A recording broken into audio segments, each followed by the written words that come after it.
Oi, eu sou a Vera Natália, da Sandvik Corman, e estou aqui novamente para mais uma transmissão ao vivo do nosso programa Conexão Indústria.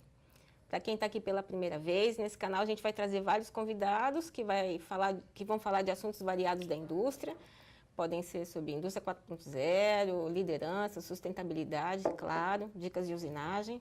E para quem já está nos seguindo, eu quero agradecer pelo prestígio da audiência. Hoje, para encerrar as transmissões do ano, com chave de ouro, a gente trouxe um ilustre convidado, o Rogério Vitali, que tem um currículo, gente, peso pesado.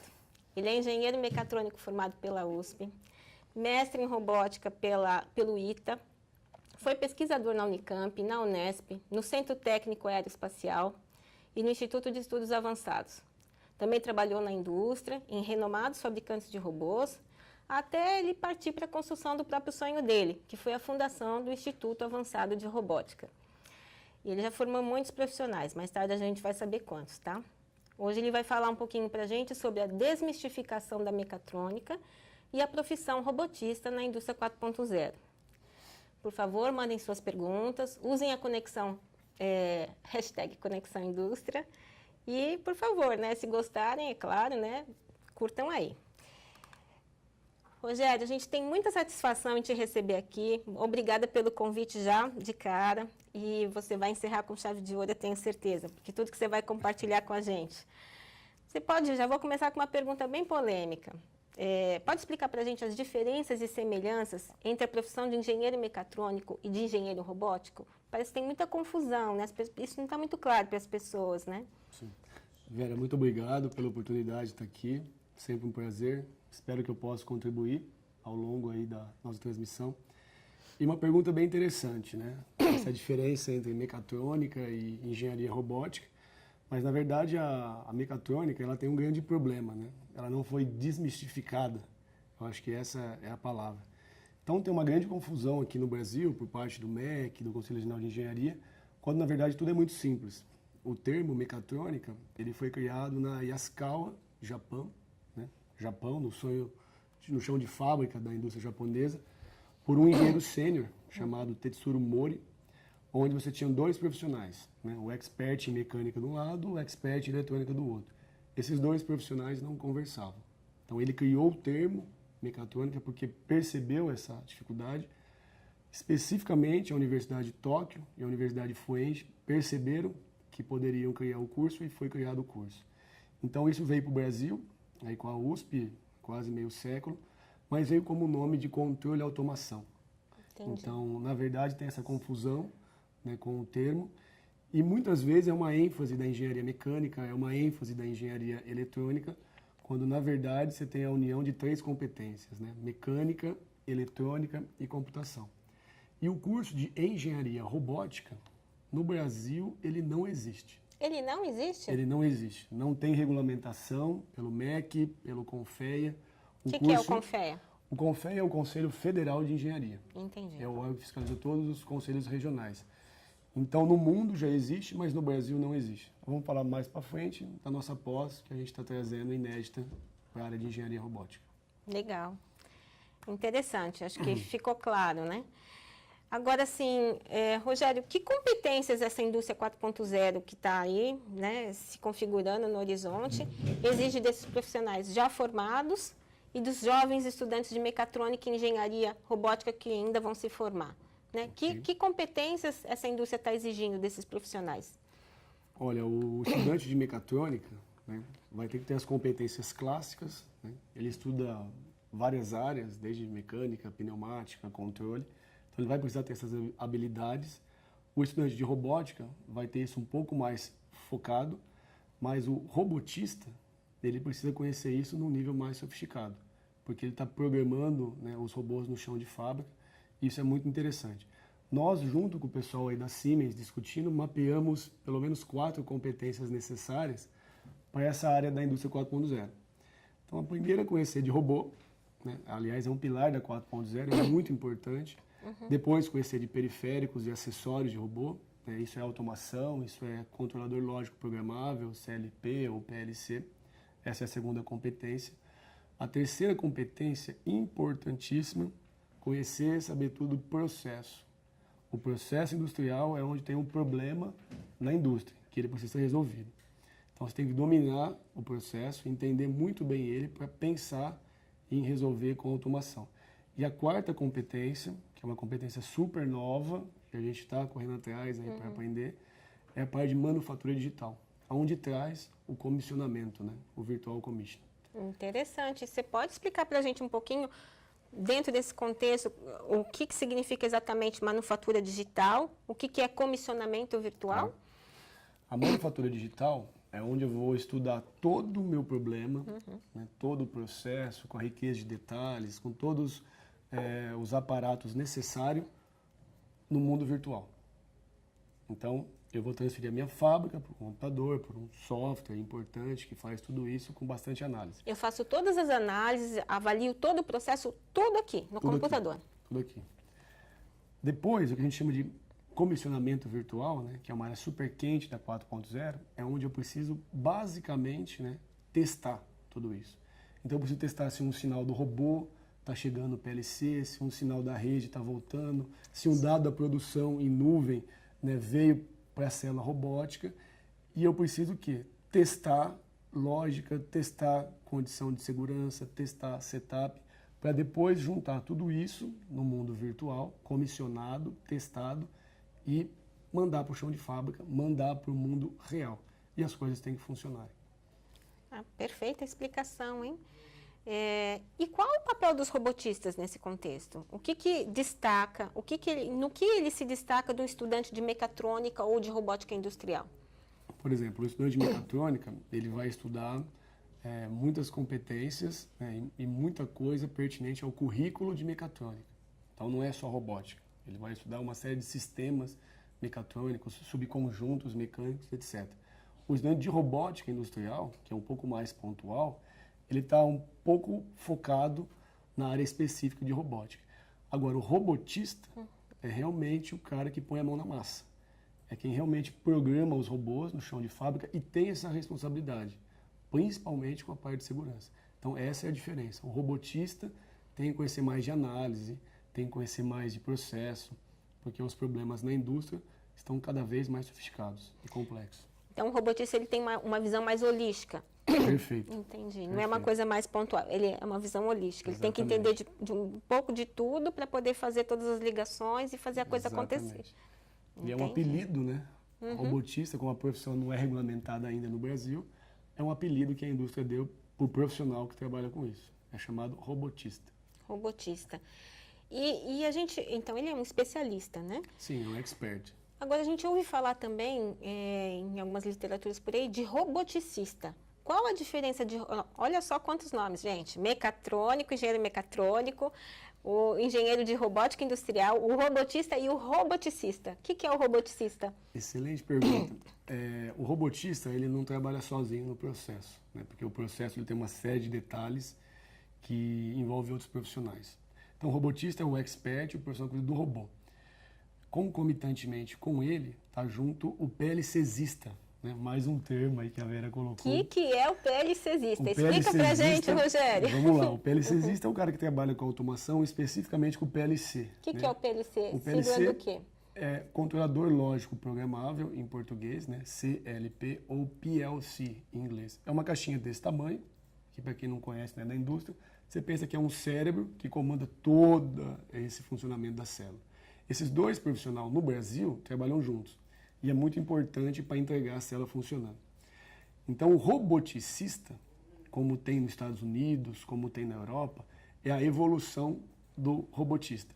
Ou seja, é o cara de robô que aprendeu PLC, que aprendeu outras competências, e é o cara de automação, o cara de PLC, que também aprendeu a programar robô. Então, ele é um cara mais completo, o roboticista. Então, e ele é tão fundamental quanto o robotista. Então, nos outros mercados, essa profissão de robotista já existe. Roboticista já existe. Já existe. No Brasil ainda não, porque ainda as pessoas trabalham isoladas. O cara que sabe robô, sabe muito de robô, e o cara que sabe PLC, sabe muito de PLC. Então, um precisa trocar informação com o outro. Entendi. Agora, vamos ver. E a grade curricular das universidades brasileiras de engenharia? Como é que é? A nossa academia já está preparada para formar esses profissionais que atendem a essas exigências?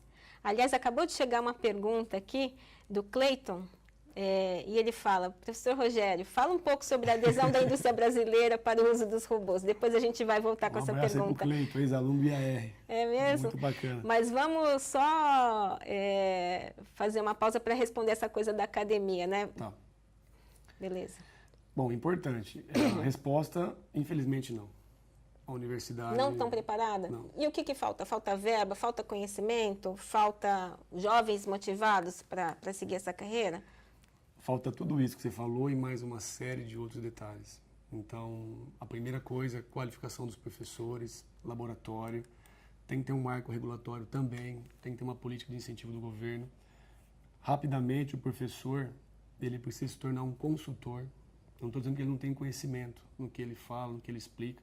Aliás, tem disciplina de PLC no currículo do MEC, tem disciplina de robô, mas isso não está integrado, não está aplicado a um problema real. E aí que é o problema. Então, o professor, ele precisa rapidamente, Vera, se transformar num professor consultor. Ele precisa, mandatoriamente, ter uma experiência no chão de fábrica e trazer esses problemas através de consultoria para os alunos. Né? O laboratório tem que ser moderno, tem que acompanhar. Exemplo, não faria o menor sentido eu dar uma aula de 4.0, né, com uma tecnologia 10 anos obsoleta. Então, respondendo, isso não cativa o jovem, isso não motiva. Por que eu vou aprender uma coisa de 10 anos atrás, sendo que não está mais usando? E também não ter o contato com a prática, né? Você tocou num ponto fundamental, né? Porque parece que o que a gente observa na grande maioria é que a academia fica muito na teoria e não se aproxima da indústria. Então, quando o jovem se forma, ele se depara com questões que ele nunca viu ao longo de toda a graduação dele, né? Interessante. E outro tema muito debatido que tem a ver com isso que você está falando é a falta de interesse dos jovens, provavelmente se deve a isso, né? Laboratórios defasados, com tecnologia defasada e essa distância entre a teoria e a prática. Você acha que é por aí? Com certeza. A nossa indústria já tem um pouco de atraso em relação à indústria mundial, né, de pelo menos uns 5, 10 anos. Eu posso te afirmar categoricamente que as universidades o atraso é o dobro. Nossa. Então, isso não motiva. De certa forma, hoje no mercado globalizado, o aluno rapidamente sabe o que ele está estudando aqui no Brasil, que ele está aprendendo, que um jovem da mesma idade dele na Inglaterra está estudando, aprendendo ou está tendo acesso a problemas reais. Então, resolver isso no momento que está aprendendo, que você pode errar junto com o professor, discutir, case, etc., passa a motivar. Se eu não tenho esse ambiente, esse brainstorming, eu não tenho motivação. Entendi. O problema com os jovens é hoje. Mas a profissão de robotista, ela vai contribuir para que os jovens se sintam mais interessados para o setor da manufatura. Hoje a gente tem essa realidade, mas isso vai mudar com certeza, porque o mundo não para, né? A gente está numa constante mudança, especialmente nesse mundo de transformação digital, né? Então, eu acredito que a profissão robotista seja um ponto de interesse. Ela é um ponto de interesse e eu espero que ela mude, né, e mude o Brasil, ou contribua para isso, né? Embora não vi nenhum esforço do governo brasileiro para regulamentar essa profissão. O que eu posso falar a respeito dela é que ela é plural. A robótica ela é multidisciplinar. Então, com todos esses problemas na academia, tal, etc., e de governo e falta de verba, você tem o aprender fazendo, né? Que as crianças, desde lá do Lego, estão mexendo com isso. Então, você poder colocar a mão na massa, ver isso funcionando, para quem gosta da área de exatas, isso já é uma motivação interna. A robótica consegue provocar isso. Agora, precisamos de mais investimento e de mais operacionalização dessa profissão, que ainda não foi regulamentada. Não foi regulamentada. Entendi. Então, assim, me parece que o papel do IAR é fundamental, né, para desmistificar essa ideia, né? De que, enfim, para não só desmistificar, mas também para fazer na prática aquilo de juntar a teoria e a prática do aprender fazendo, né? Outra pergunta aqui é para a grande maioria dos empresários, sobretudo os de pequeno e médio porte, a automação ainda parece alguma coisa inatingível, né? E qual o papel do IAR nesse sentido? Tá, é verdade, embora seja atingível, ela parece inatingível porque ela é muito cara. E parece que é uma coisa muito longe, né? O futuro está lá na frente, porque custa caro, mas na verdade não, o futuro é agora. mesmo ela sendo cara, quando os gestores, os diretores tomarem a decisão por automação, que é necessária para produtividade, competitividade, isso é inevitável, eu tenho uma boa notícia. Pelo menos o item que custa mais caro, né, que seria o robô, que no Brasil ainda é muito caro, por uma série de tributos, importação, ele vem barateando 10% ao ano. Então a automação, a robótica, ela deixa de ser exclusivo do grande, né, do empresário, da empresa de grande porte, ela passa a ser acessível ao empresário de médio e pequeno porte. Então, respondendo um pouquinho aqui a pergunta do Cleiton, né? O Rogério fala um pouquinho sobre a adesão da indústria brasileira para o uso do robô. Então, você vê como algo que está em andamento e que é promissor.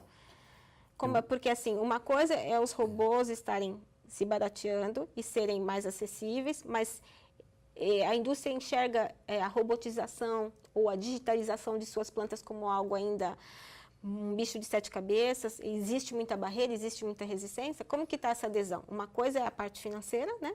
E outra parte é a resistência em si. Como que você enxerga isso? Tá, eu enxergo da seguinte maneira, para quem conhece e tem o conhecimento, não tem resistência.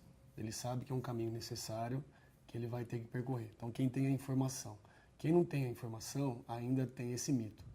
Né? Respondendo à pergunta do Cleiton, a grande sacada do Brasil, na minha opinião, somos a bola da vez em robótica. Posso provar isso. Nós somos um país subdesenvolvido em desenvolvimento. Com o robô barateando e com um monte de processos que ainda carecem de automação e de robô, a gente vai ter muito trabalho e muito emprego no futuro. Só que vai ter que se qualificar, porque a nossa mão de obra ainda é um problema. Então eu vejo como promissor, né, essa área, e acredito que vai ser um caminho natural para a gente ir para 3.0 e chegar na 4.0. Mas a gente está na 2.0. Mas você tocou num assunto que é muito importante, que a mídia fala muito, que a gente ouve também as pessoas das indústrias comentarem entre si. Os robôs vão roubar os empregos das pessoas? Eles são uma ameaça? Eles representam uma ameaça ou não? Não, eles não são essa ameaça. E tem uma frase, Vera, clássica minha que eu brinco, né? A robótica, ela vai recriar os empregos. Isso é muito importante dizer, né? Não tem essa coisa pesada. Mas eu também preciso ser honesto que num primeiro momento nós vamos ter um índice de desemprego. Por conta do robô, não. Na verdade, os nossos empregos estão defasados. São tarefas primárias, repetitivas, que não carecem de muita qualificação. E tem muitos empregos que não foram revistos há pelo menos um século atrás. Há pelo menos um século, há pelo menos Rogério. um século. Uma coisa clássica de se observar, né? Acho que você viaja, eu viajo, todo mundo viaja. E a gente pode observar aquele ser humano que fica no sol, quando está em obra, qualquer rodovia, com a bandeira lá assim. Eu sempre brinco com isso. Isso é um trabalho. Alguém fica ali. Isso aqui é a maior invenção, na minha opinião, que não é robô, que não é automação, que não é nada, aquele boneco de plástico, que tira a pessoa do sol, que tira a pessoa de ficar o dia inteiro fazendo isso, de maneira mais simples. Então, a robótica, ela traz esse desemprego no primeiro momento, mas depois ela recupera. Aí que está a genialidade, isso que torna incrível. Exemplo, um robô, uma célula operando, funcionando, diretamente ela gera 3 empregos. Ou Três seja, empregos? Que empregos seriam esses? O operador que toca, que faz rodar, né, que opera a célula do primeiro turno, o operador do segundo turno e o operador do terceiro turno, que trabalha 24 horas. Só que não é só operar, né, não é só fazer isso funcionar. Você tem a manutenção mecânica desse equipamento, você tem a manutenção elétrica desse equipamento. Então você tem um time de manutenção, né, de pelo menos mais 2 ou 3 pessoas qualificadas para tomar conta de uma garra que deu problema, de um robô que o motor esquentou. Então, de pelo menos de 5 a 7 pessoas diretamente cuidando de todo esse sistema. Só que é óbvio que são pessoas muito mais qualificadas. Então, ele vai criar oportunidades de novos empregos e também estimular o aprendizado de novas competências, né? Com certeza. E as pessoas vão ter que se mexer um pouco, ou seja, vamos estudar. Entendi. Eu tenho mais uma pergunta aqui. Na realidade, mais 2, eu já vou responder, só um minutinho, já vou passar para o nosso especialista e convidado responder. Antes disso, eu queria que você falasse um pouquinho sobre o Instituto Avançado de Robótica. Como nasceu a ideia, por quê e para quê? Puxa, a ideia do Instituto nasceu na época que eu estava no ITA, ainda fazendo meu mestrado. Então eu precisava resolver alguns problemas da minha tese, né? O ITA não é tão forte em robótica, mas aeronáutica, hoje está melhor um pouco. Então eu tinha que resolver meus problemas. Eu tinha que ter acesso a um laboratório para mexer num robô um pouco antigo. Isso não ficava 24 horas disponível. Eu tinha que ir para minha sala, tinha que ir para o laboratório, eu tinha que voltar para o meu alojamento. Então eu falei, Você morava lá dentro? Morava lá dentro dependências? do Entendi. CTA. Então eu falei, se eu pudesse colocar esse robô, né, num caminhão, até fiz ele de Lego, brinquei um pouquinho, e eu fosse ter acesso para terminar rápido o meu estudo, seria mais interessante. Mas por que também não compartilhar isso com as pessoas? Não compartilhar, né, essa ideia de conhecimento, né, da parte de treinamento que eu já gostava. E aí nasceu a ideia da gente concentrar alto valor agregado dentro de uma carreta, né, que é a nossa unidade móvel, onde a gente sai pelo Brasil aí dando os treinamentos, nas parcerias com as universidades. Então eu tenho bastante orgulho aí dessa ideia. E não é para se orgulhar, imagina, de uma dificuldade você construiu um instituto, né, que virou sua missão de vida, né? Bem isso. Bem isso, né? Interessante. E como que essa unidade móvel, esse caminhão escola, se eu puder chamar assim, que ele está estruturado hoje? Ele tem, lá dentro tem o quê? Tem os robôs, é uma sala de aula, como que funciona? Explica um pouquinho para os nossos internautas. A princípio, dá uma ideia que tem um robô e uma mesa em cima de um caminhão, e a gente sai por aí. Na verdade, tem muito mais que um robô e uma mesa. Você tem 2 colleges, né, dentro do caminhão, então são 2 salas de aula, ele é dividido ao meio, onde a gente tem bastante valor agregado. A gente tem uma célula mecatrônica completa, já baseada e adaptada ao padrão 4.0, ao qual a gente usa software da Siemens para simular tudo isso. Então tem bastante valor agregado e a gente consegue fazer as parcerias com as universidades para a unidade poder estacionar. Hoje a gente já desenvolve pesquisa e a gente consegue atender a indústria através de consultoria. Então é muito interessante o modelo de negócio. Tudo isso, que interessante. Que tamanho tem essa carreta? Tem 15 metros e 40. É grande, né? 15 metros. É bastante. Bacana. E você viaja com essa carreta pelo país todo para atender as demandas. Exatamente. Essa é um diferencial do projeto. Ele se torna inovador por isso. A questão da mobilidade. Então, o nosso modelo de negócio, né, que é o Canvas, é um modelo internacional de negócio. Entendi. A gente conseguiu desenhar isso. A princípio parece fácil de fazer, mas ele funciona da seguinte forma. Você tem uma empresa em tal lugar do Brasil, perto ou longe, a gente tem acesso a isso com a unidade móvel, né, com a questão da mobilidade, e tem um problema, que tem uma dor que precisa de uma consultoria. Então nós vamos até a empresa com a unidade móvel, entendemos o problema, geralmente entre a nossa equipe de consultores a gente acaba sempre estacionando numa universidade, da cidade A, cidade B, cidade C. Então eu trago esse problema para dentro do caminhão, para a universidade, junto com os professores, com os alunos, a gente pensa na solução e devolve para a empresa que está doente, entre aspas. É muito interessante, que tem professor, aluno, trabalhando num problema real. Para a empresa também é interessante, porque é uma consultoria mais barata do que ela Mas não menos qualificada, muito pelo contrário, né? Tem a gente junto. E a hora que você devolve essa solução, implementa essa solução, acompanha tudo isso junto com os alunos e os professores, você tem um alto valor agregado, você tem um network, você tem uma troca, uma transferência de tecnologia, e a maioria dos alunos que estão envolvidos nos projetos acaba sendo absorvido. Então, se no Brasil, academia para a direita e indústria para a esquerda, o IAR está conseguindo fazer essa ponte, né? Que é o máximo, mas o mundo é um inteiro, projeto fantástico. O mundo inteiro já faz isso. Há 200 anos a gente está ainda aprendendo a fazer. Os resultados são incríveis. Mas isso é muito fantástico, porque assim, você está conseguindo fazer uma coisa que é a bola da vez, criar um ambiente colaborativo, que também é outro ponto alto da indústria 4.0, não é? Fantástico, muito legal. E esses cursos que você também ministra aí, eles não são regulamentados pelo MEC? Sim, nós temos nós temos um programa de treinamentos, né, um programa de alto nível. Ele vai do básico até o perito de forma organizada. São cursos de 40 horas, que não precisa de reconhecimento do MEC. A gente tem estrutura, tem know-how, mas nós conseguimos vincular isso ao Conselho Regional de Engenharia, para dar mais peso para o certificado. Mas a grande sacada, né, do nosso treinamento, que as indústrias passaram a se interessar foi a metodologia que a gente desenvolveu. É um Uma trabalho metodologia própria? própria e exclusiva. Então, ao longo de 40 semanas, onde a gente recebe o treinando, né, o profissional, que pode ter algum conhecimento ou nenhum, vamos trabalhar e desenvolver competências, né, junto, onde ele pode errar, onde ele pode corrigir, onde ele pode aprender. Você acaba criando um certo clima de amizade e no último dia ele vai ser testado. Então ele faz uma prova teórica, individual, para treinar essa competência dele, o que ele absorveu. Ele faz uma prova prática em equipe, né, com todos os outros alunos, porque quem diz que tem uma ou duas soluções, podem ter várias, e depois ele é arguído. Ele tem uma arguição oral pelo nosso instrutor.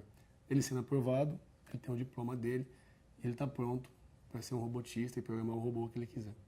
Então é um modelo bem interessante e nós percebemos que esse rigor, né, trouxe um super sucesso para o nosso aluno. Né? Não é só a minha aula, não é só a estrutura, é o nosso aluno. Eu demorei anos para perceber que a resposta estava nele. Se ele cair, se ele não conseguir resolver, porque, Vera, uma hora você vai ter esse encontro. Você e o problema é você. Se ele não resolver, se ele cair, nada disso valeu a pena.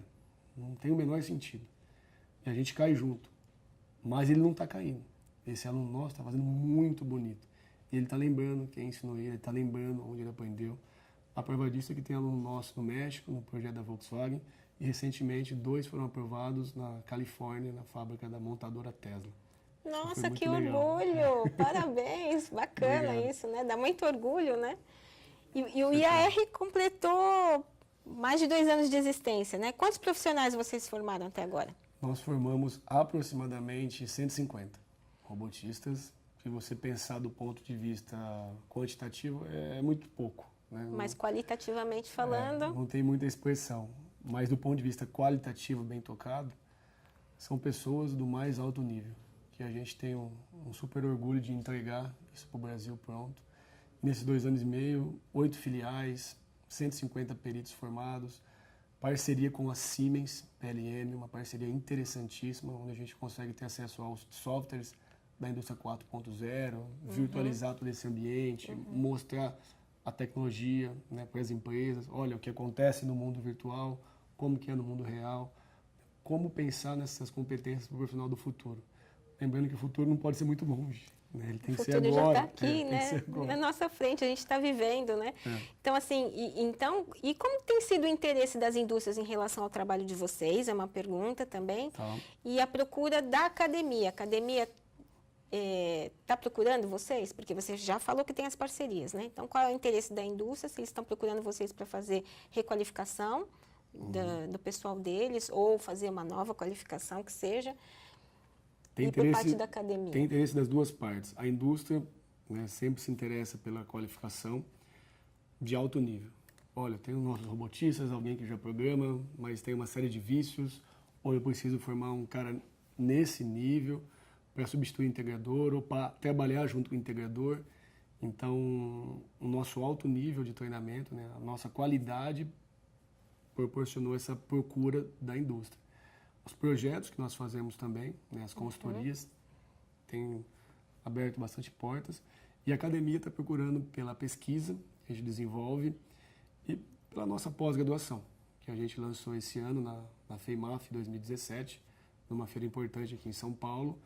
E já estamos com quase 90 pessoas interessadas para começar no ano que vem. Uma pós de engenharia robótica e outra de 4.0.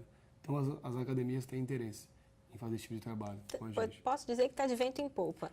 Está de vento em polpa. Que maravilha. Outra coisa que eu ia perguntar, e qual o pré-requisito para poder fazer o seu curso? Tem que ter cursado engenharia? Tem que ter que idade? Como é que funciona? Essa é uma grande surpresa, né? Porque se eu te falar que o pré-requisito é ter 14 anos de idade, 14 anos? você pode ficar bastante surpresa, mas é isso mesmo. Não precisa fazer engenharia, não precisa ser de exatas. Eu posso entrar? Você pode entrar. Será? Eu vou entrar, hein? Por que 14 anos? Porque existe uma lei, né, do Ministério do Trabalho e Emprego, chama a Lei do Jovem Aprendiz, onde essa lei diz que a idade mínima para uma pessoa, para um estudante, colocar a mão num robô industrial, e ele é considerado equipamento industrial, tem que ter 14 anos de idade. Através do método que nós criamos, da metodologia própria, permite qualquer pessoa aprender a programar um robô. Claro, se você é de exatas, é óbvio que você vai ter mais facilidade. Mas nós já tivemos 2 profissionais, um de economia e um de administração, que se esforçaram bastante, fizeram o curso, aprenderam e foram aprovados. Então, você está convidada. Olha só, foi lançado o desafio no ar, ao vivo e a cores, hein? Bacana. Vamos aqui responder as perguntas dos internautas. Mais umas. Agora temos a pergunta do Cleiton, já foi, que estava ali. Da Ana Carolina. A carreira de robotista é promissora, mesmo com a atual situação do país? Uma boa pergunta, hein? Vamos lá. Uma pergunta bastante difícil, né? A Vera sempre faz perguntas difíceis. Esse aqui foi do internauta da Ana Carolina. Então, Ana Carolina, estamos juntas, viu? Eu e você. Então tá jóia, Ana Carolina e Vera, olha só. A carreira de robotista, ela está em plena ascensão, né? E ela é bastante procurada pela remuneração que é considerada boa. Onde você tem uma indústria parada, com quase 40% de crise, retomando, saindo desse momento, se manda embora um engenheiro por dia, em média, mas não manda embora o robotista, porque se mandar embora o robotista para a fábrica. Então, é uma carreira muito promissora e muito procurada. Mesmo com a nossa indústria ainda não está, a maior parte da nossa indústria ainda não absorveu toda a tecnologia da indústria 4.0, mesmo assim ainda é uma carreira em ascensão? Sim, está super em ascensão e é uma carreira super atual. E uma curiosidade, você pode falar quanto ganha em média? Fazer Posso. Uma comparação, assim, com mecatrônico, robotista? Posso. Que eu acho que vocês vão gostar de saber, hein? Posso. Essa pergunta também é interessante, porque quem estabelece o piso aí de técnico em mecatrônica, tecnólogo em mecatrônica, engenheiro mecatrônico é o Conselho Regional de Engenharia. Então está na faixa de R$ 2.500, remuneração de um técnico. De um técnico em mecatrônica. Um técnico em mecatrônica, né? Regulamentado pelo Conselho Regional de Engenharia, registrado e trabalhando na área.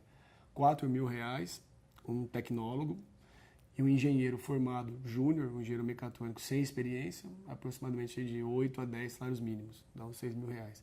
Fazendo uma analogia e comparando com os robotistas em diferentes níveis, nós ganhamos por hora. Ah, é? Então, a carreira ela não é regulamentada, não tem um piso e um salário, nós ganhamos por hora. Então, um robotista júnior, que está começando, né, a gente chama ele de trajetorista, está lá gravando os pontos, a trajetória, não tem muita experiência, ele está ganhando R$60 por hora.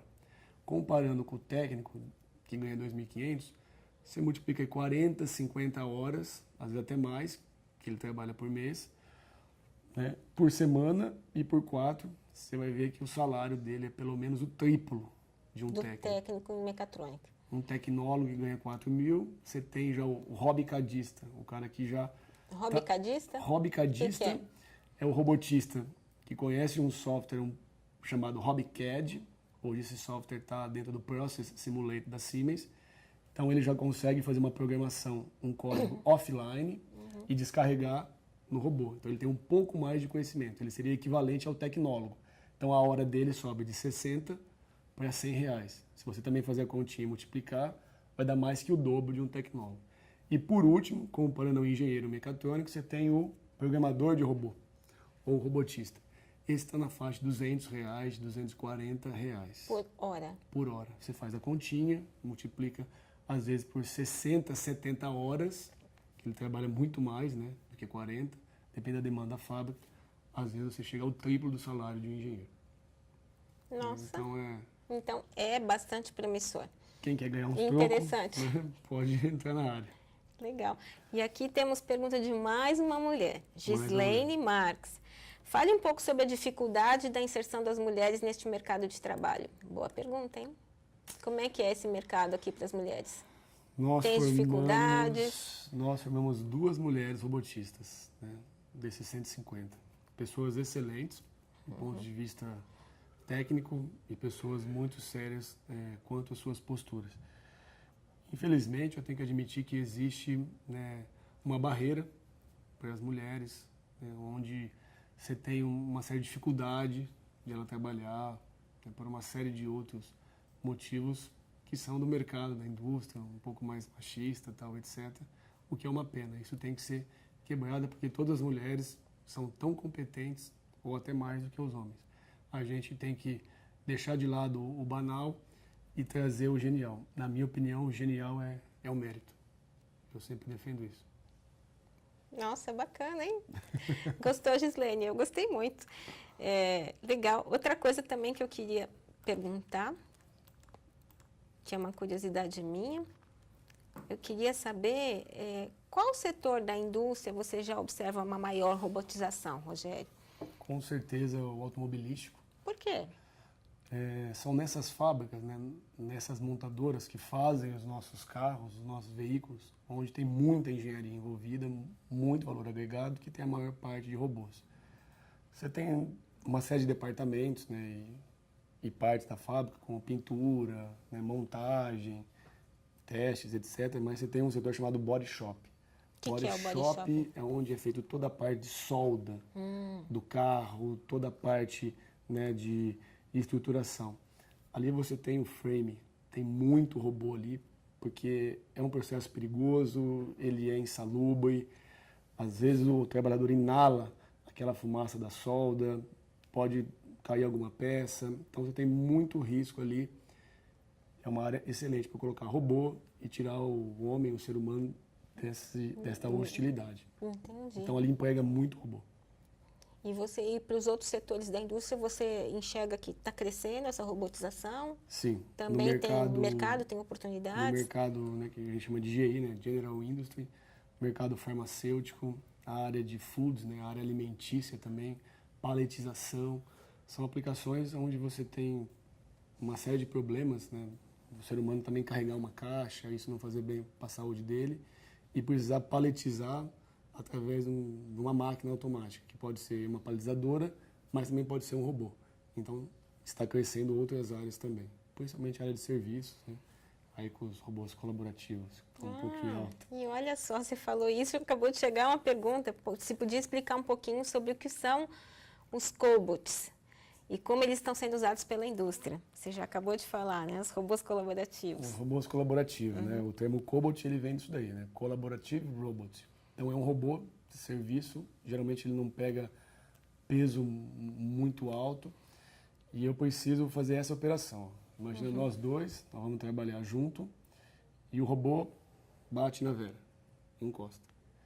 Então, ele tem que ter inovação e tecnologia para parar e não te machucar. Mas o que adianta ele parar, sendo que a garra continua ali e ela pode te machucar.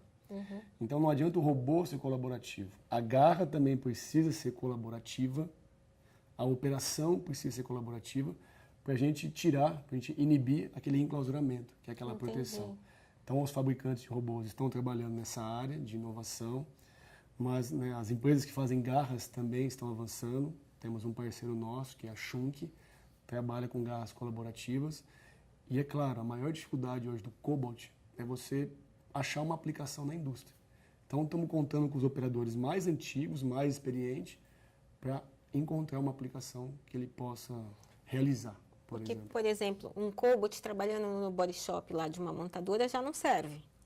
Já não serve, ele acaba não tendo muita utilidade, mas recentemente eu vi um cobot junto com o operador embaixo de um carro, né, num conveyor, numa linha em movimento, onde o operador, isso na Ford da Alemanha, onde ele precisa fazer uma montagem de um amortecedor. Então, você tem uma ferramenta pneumática ali e ele precisa segurar a peça, que é o amortecedor. Então, ele trouxe o cobot, né, o cobot já leva a peça para ele, que é o amortecedor, e ele só encaixa e aperta um parafuso. Já é uma aplicação. E ele salva a coluna dele. Salva a coluna dele. Porque com o tempo, né? Aplicações de montagem, de celular, aplicações mais leves. Aplicações domésticas, de repente. Aplicações de serviço, porque aí sim, né, você tem os dois trabalhando junto. Minha humilde opinião, né, uma sacada para 4.0 é isso. O ser humano, 2 braços, e o cobot, dual arm. Né? 2 e 2 são 4. Então tá aí a interação perfeita entre homem e máquina. Isso eu acho muito importante a gente ter essa percepção. A soma, né? A soma, que é a 4.0, né? O Brasil ainda está na 2. Entendi. Vamos ver se a gente tem mais perguntas aqui.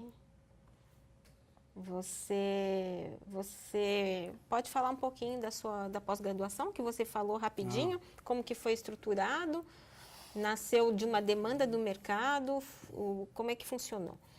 nasceu da nossa experiência, né? Primeiro de ter bastante experiência de fábrica e também eu vim da academia e também da nossa percepção de olhar para frente e saber que vai faltar gente qualificada no Brasil, a nossa mão de obra ainda é um gargalo, então foi uma proposta genuína, onde nós trabalhamos bastante para tirar isso do papel, escrevemos disciplinas inéditas, vamos usar para demonstração softwares da Siemens com alto valor agregado. Então nós criamos a Lato Senso de engenharia robótica, que ela é inédita, né? Robótica geralmente é uma especialidade da mecânica, da eletrônica, ou é uma ênfase, ou é desde mecatrônica, não. Nós criamos o especialista em engenharia robótica e depois o especialista em 4.0. O que chama a atenção é que as aulas práticas vão ser dentro do nosso caminhão, dentro da carreta, onde o aluno pode ter contato com tudo isso. Então vai ser uma pós-graduação bastante prática. E o modelo de TCC não vai ser um modelo clássico, né? Vai ser um case, vai ser um problema real da indústria ao qual o nosso aluno vai estudar. Então ele vai ter o orientador dele acadêmico, né, são normas e regras do MEC, mas ele vai ter um co-orientador também no chão de fábrica. Nossa, então ele vai que ter interessante. ele vai ter uma inserção nessa área para poder trabalhar com isso. Se a pessoa quiser aprender, o negócio vai acontecer, de qualquer jeito, de qualquer forma. Com certeza. Porque tem todo o ambiente. A gente pretende fantástico. fazer essa inserção, né, nessas 400 horas. O MEC pede no mínimo 360, nós vamos fazer em 400 horas, porque a gente acredita que a indústria vai se tornar mais avançada. Então ele tem que estar pronto para essa indústria avançada, essa manufatura avançada, né, todos esses problemas que são mais sofisticados. Entendi. E você já tem alguma turma se formando? Já está em andamento? Como funciona? Nós abrimos as inscrições agora, no mês de dezembro. Nas feiras, nosso banco de dados tinha pelo menos 90 pessoas interessadas e as aulas estão marcadas para abril de 2018. E tem um pré-requisito, que nem para os cursos básicos, pode assim dizer, tem que ter 14 anos, não precisa ter uma formação na área de engenharia necessariamente. E para pós-graduação, como é que funciona? Precisa. Para os treinamentos de 40 horas, não precisa de pré-requisito, né? São cursos modulares, qualquer pessoa pode fazer. Quantos módulos? Nós temos 5 módulos. Tem um programa de qualificação com 5 módulos, né? Desde para quem não sabe nada, do nível 1 até o nível 5. Para pós-graduação precisa, porque é uma exigência do MEC. Ou seja, o estudante, o profissional, ele tem que ser formado ou em tecnólogo, que tecnólogo é considerado curso superior, então ele tem acesso a isso, ou bacharel em engenharia. Então, um profissional formado pode ter acesso à pós-graduação. Nossa. Entendi. Perfeito. Ó, o nosso tempo está acabando. Mas você tem algo mais que você deseja falar? Fica à vontade. Bom, eu gostaria de agradecer a oportunidade, né, por estar aqui. A honra de estar num canal sério, canal da indústria. Agradecer todos os colaboradores, diretamente e indiretamente envolvidos, toda a equipe de vocês. Desejar boas festas, né? E é sempre muito gratificante poder contar um pouco da nossa experiência, do que nós observamos e que possamos nos encontrar aí em 2018. Tem muito trabalho pela frente. Eu acredito bastante no Brasil e nos brasileiros. Bacana, bacana. A gente que fica honrado de ter te recebido, uma pessoa tem paixão. Nossa, vocês observarem, esse é o logotipo do Instituto Avançado de Robótica, né? Tem paixão pelo que faz, tem muita inspiração, compartilhou generosamente todo o conhecimento e experiência, né? A gente fica muito honrado e agradecido. Obrigada. Deixa eu dar um recadinho aqui também para o pessoal. No início da transmissão a gente teve um pequeno probleminha com o áudio, né? Mas pode ficar tranquilo, depois a gravação fica lá disponível, vocês podem acessar a qualquer momento, assistir, reassistir e nos prestigiar cada vez mais, né? Então, eu quero agradecer você de novo, os internautas que estiveram aqui conosco nessa transmissão e nas anteriores, nos prestigiando aqui. A gente também, essa é a última transmissão do ano. O ano que vem a gente volta a todo vapor com mais coisas interessantes e mais pessoas peso pesado, com currículo bacana aí para compartilhar conhecimento com vocês. Boas festas, um Feliz Natal, um ano novo esplendoroso para todos nós. A gente se despede aqui. Até mais. Obrigada. Até mais, obrigado.